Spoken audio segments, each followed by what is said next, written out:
राकेश भैया, शिल्पी राज जी,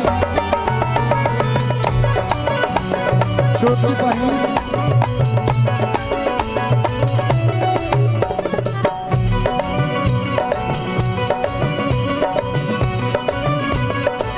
और रघु राजा। एक बार जोरदार ताली इस बाबू के लिए बजाइए। बर्बादी होई, बर्बादी होई।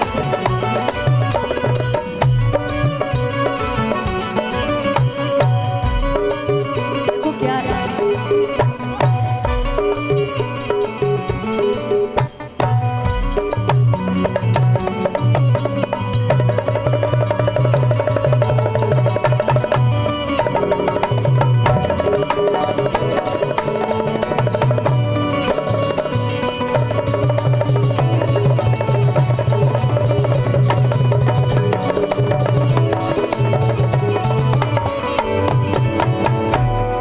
आप लोग के 6 लोग इस एक साथ इस मंच पे आ चुके हैं, तो हम चाहेंगे कि आगे की प्रक्रिया जो है। बहुत बेहतरीन प्रस्तुति रही आपकी और इतनी प्यारी है ना। मैंने स्पेशली कल्लू जी के लिए लिखवाया था ये गाना। रक्षाबंधन भी गाया है मैंने अपने भाई के लिए।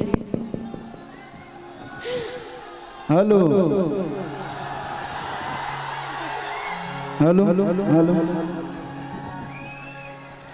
ओम नमः पार्वती पते हर हर महादेव। बाबा धनेश्वर नाथ महादेव सिंहासनी महोत्सव में जितना भी बाबा के भक्त लोग उपस्थित बानी, आगे बैठल गार्जियन लोग, सब लोग के सादर प्रणाम बा। एक बार मीठा से ताली बजा के आशीर्वाद दे दी लोग।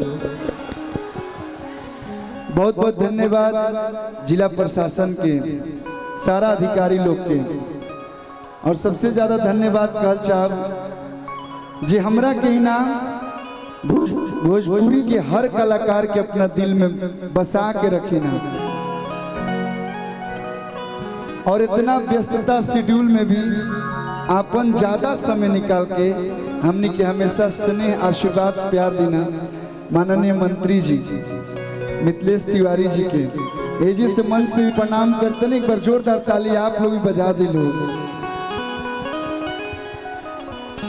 रउआ लोग बहुत सौभाग्यशाली बहन लोग के ऐसा विधायक आप लोग के मिलल बनी। हमने के बड़ी दुर्भाग्य वाले बहन जो सांसद हमने के वैसे नाम मिले, लेकिन हमने खातिर सांसद रहुए बनी, ना होते हुए भी सांसद हमने के रहुए बने। तो गार्जियन के प्रणाम, और बड़ी खुशी भई जब एजा से बुलावा आए।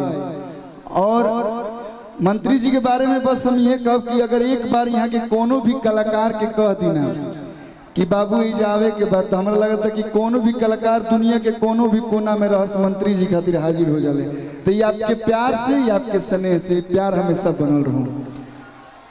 और अनुपमा जी खातिर पर आप लोग जोरदार ताली बजा दिए लोग। बहुत ही अच्छा काका दो पियावा बड़ा, भगवान करे ऐसे ही मुस्कुराते रहें।